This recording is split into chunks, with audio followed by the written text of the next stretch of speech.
4 желтоқсанда өтіп жатқан бөліміміз саяхат және демалыс болатын.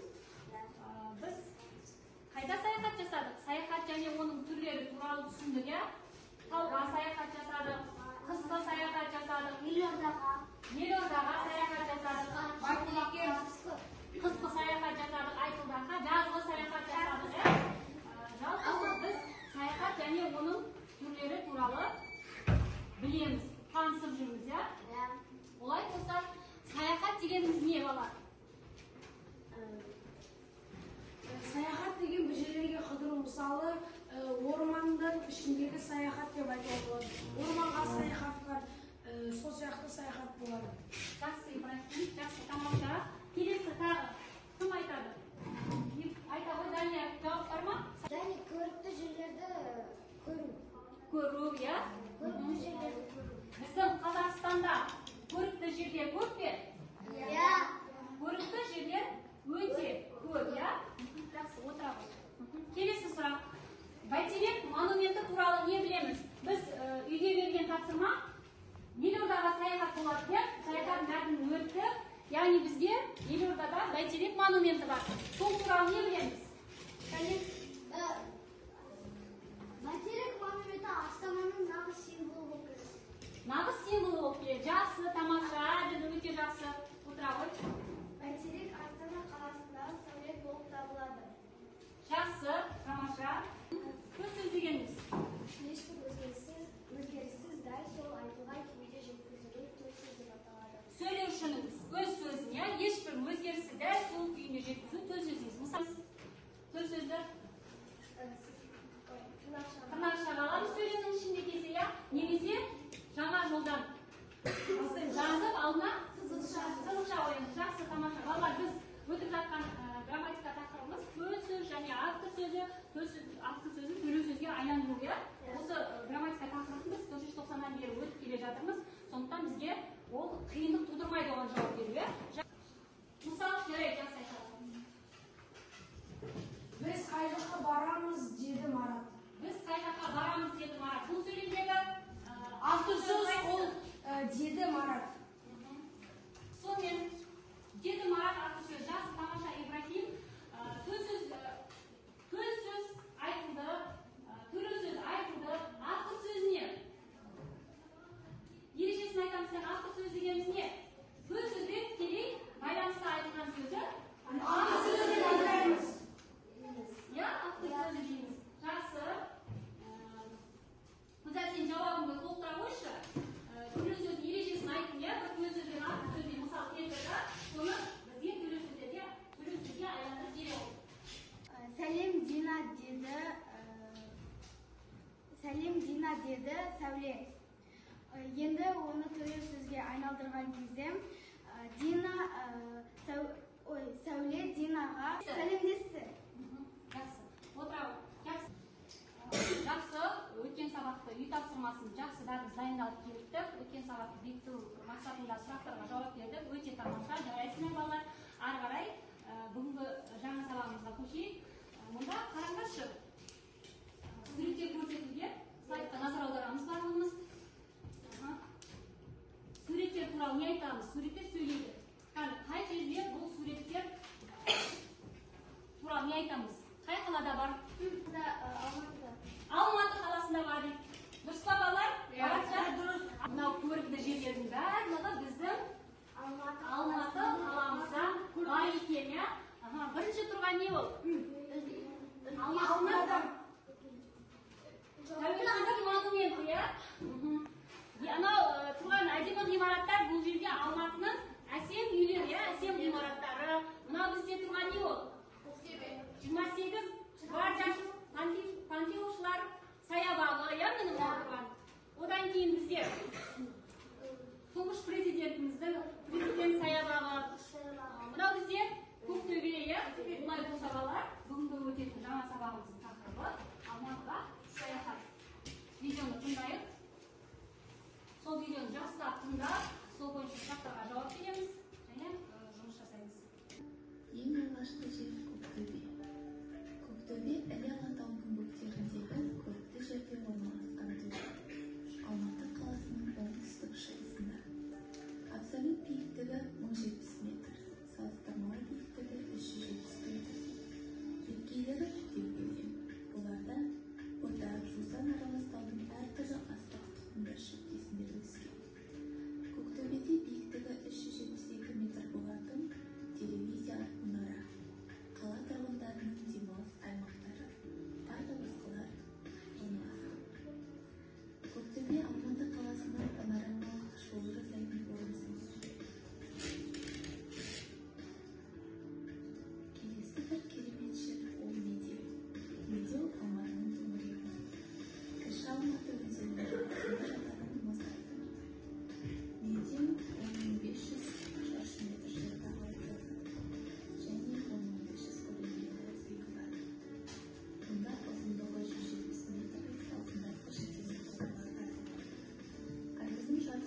Төмен нәрленетін көл 500 метр тереңдікте 1 шақырым ұзындықта созылған.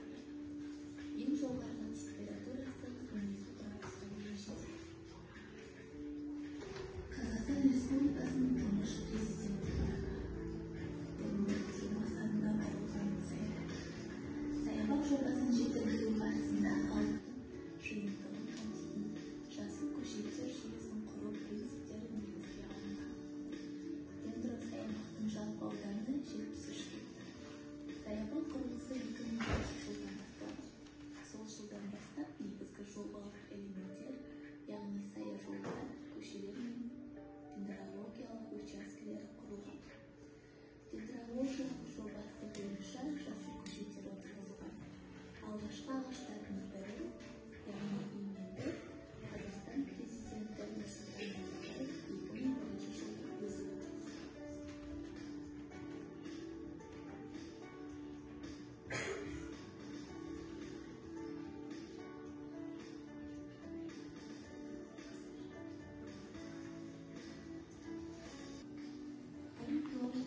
жылдың қаңтарда музейде қазақ КСР балық суретшісі Абылхан Қасиев музейі ЮНЕСКО Видеороликтер, мини-роликтер балалар не туралы айтылды? Медиа музайдың Видео музайдың туралы айтылды. Көктөбе туралы. Тұңғыш президент туралы. Үлкен Алматы көлі туралы. Яғни жаңалықты балалар. Алматының ең көрікті деген жерлері туралы, Алматыға саяхаттауға болады деген жерлер туралы бейнероликтер біз көріністері тамашалады. Бүгінгі күнді жазып, дәптерімізді ашып, қазіргі көрген нәрселерден түртіп дәптерімізге түртіп аламыз. Жақсы ма? Олай болса, қазір біз Көктөбе туралы не түсініп балалар? Алматының Көктөбе қай жерінде орналасқан деп білеміз?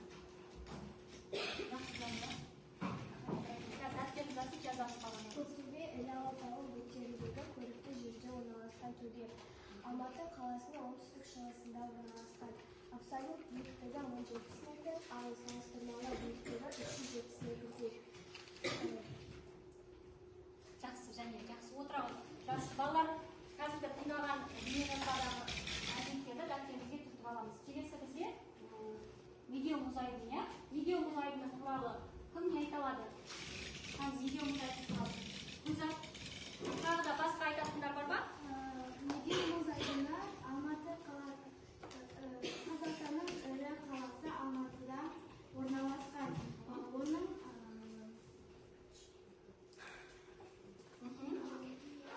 Иә. ол 1900 Онда не істейді? Видео музайдына барып. Ибрахим? Қалай демалады адамдар? Адамдар медиа музейіне барғаннан кейін мұздың үстінде сырғанап жүреді. Және де медиа музейіне ол осы көп елдердің арасындағы ең үлкен музейдардың бірі. Жарайды, жақсы. Жақсы. Қашан қаланды және ол туралы не білеміз? 2001 жылда құрылған. Саябақта көптеген ағаштар, өсімдіктер отырғызылған. Ол алғашқы ағашты, емен ағашын біздің президентіміз Тұңғыш президентіміз, иә? Нұрсұлтан Назарбаев өзі отырғызылған. Түсінді, иә? Жалпы Алматы қаласының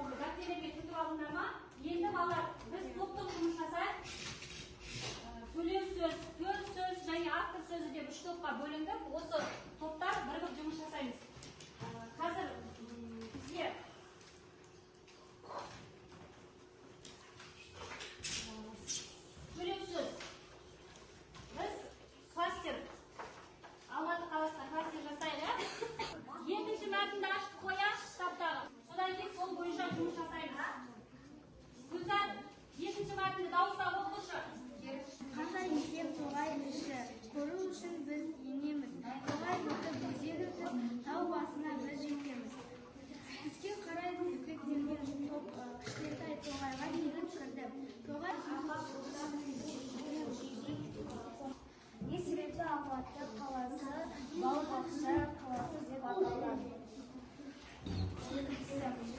Екіншісі, Алматы қаласының атауы қандай сөзден шыққан? Үшіншісі, Алматы қай жерде орналасқан? 1, 2, 3, 4, 5, 6 сұрақ құрастырдыңдар ма? 6 абзац бойынша 6 сұрақ құрастырдық па? Жақсы, тамаша, сұрақ Алматы кластеріне Алматы қаласында Алматы өте көркем қала және Алматының түнгі көріністері туралы жазылмыз. Алматы алма сөзінен Алматы деп аталды. Алма сөзінен шыққан ба? Алма сөзінен шыққан. Жақсы, отыра қойыңдар. Жақсы, тамаша. Оқулығы бойынша Алматы қаласы саяхаттауға өте қолайлы қала. Қорғаймыз. Бокс формуласы. Менің ойымша Алматы қаласына саяхаттап баруға қолайлы қала. Себебі ол жақсы көптеген әдемі жерлер өте көп. Қаласы көрікті жер дейді. Жақсы, тамаша, отырыңдар. Жазылып, дәптерімізді аламыздар. Қазір сендерге тапсырма қарап бердім. Стоп. Жұптық жұмыс бірінші, екінші сөйлемді түрлі сөзге айналдырасыздар. Тасталған үшінші топ берілген түрлі сөзбен автор сөзін орын тәртібінің сызба нұсқасымен сәйкестендіресіңдер. Төртінші сөйлем, бесінші, алтыншы сөйлем, бірінші, екінші, үшінші, төртінші, бесінші, алтыншы. 1, 2, 3, 4, 5, 6. Дайындарыңыз? Жауап береміз. Бір сөзбен автор сөзін оқи ғой сөйлемді. Сізден қалай шығудың жолын мен білмеймін, деді анасы. Деді анасы. Жақсы. Бұған қандай орын тәртібі? Төл сөз бен автор сөзін қандай? Бірінші сызықша, содан төл сөз, үтір, сызықша және автор сөзі. Тамаша, я? Өте жақсы. Салтанат, жарайсың. Жақсы. Жақсы. Төлі сөзге айландыру, я? Төл сөз бен автор сөзін оқи ғой. Сенімен сырымды бөлісейін деп келдім, деді Гүлнұр. Төлеу сөзі Гүлнұр оған сырмен бөліскісі келгенін айтты. Тамаша, өте жақсы, Марапжан. Жарайсың. Сөз сұрақ белгісі сызықша, автор сөз сызықша, төл сөз. Сосын соңында қандай сөйлем? Сұраулы сөйлем. Олай болса сұрақ белгісін қоямыз. Әркім әртүрлі сөз айтып даурығып жатқанда Сырбай тоқтатыңдар деп ақырды. Бұлақта орын тәртібі бірінші автор сөзі, сосын қосын нүкте, сосын сызықша, төл сөз. Жақсы, тамаша, өте жақсы. Бесінші сөйлем. Баламды сізге бірер сағатқа қалдыруына бола ма деп сұрады Айман көршісінен. Төл сөздің екі шетіне сызықша қойылады. Баламды дегенде сызықша, сосын бола ма дегенде сызықша. Бұл сөйлем сұраулы болғаннан кейін сұрақ белгісін қоямыз. Жақсы, отырады, тамаша. Төл сөз, үтір, тырнақша жабамыз, сызықша, автор сөз. Тамаша, өте жақсы, жарайсың. Сызықша, төл сөз, үтір, сызықша, автор сөз. Қай сөйлемді оқыдың? Әркім әртүрлі сөз айтып даурығып жатқанда Сырбай тоқтатыңдар деп ақырды. Әркім әртүрлі сөз айтып даурығып жатқанда Сырбай тоқтатуды ақырып бұйырды. Тоқтату кезеңден ақырып бұйырды, я? Жақсы, түрлі сөзге айналдырдық па? Ішіндегі көптеген ғимараттар мен заттармен таныстық. Мысалы, Көктөбе, Медеу мұз айдыны және музейлер, тұңғыш президенттің саябағы. Жақсы, сонымен қатар балалар, грамматика тақырыбы бойынша не өттік? Төл сөз және қайталады. Рахмет, олай болса сабаққа қатысқандарына көп рахмет, барлықтарына қауіпсіздік білдіремін. Сонымен қатар ережелерді қайталаймыз. Түсінікті ғой, ережелерді қайталаймыз. Төл сөзбен автор сөзіне байланысты ереже дәптерге 6 сөйлем жазамыз. Және оны неге айналдырамыз? Төлі сөзге айналдырамыз.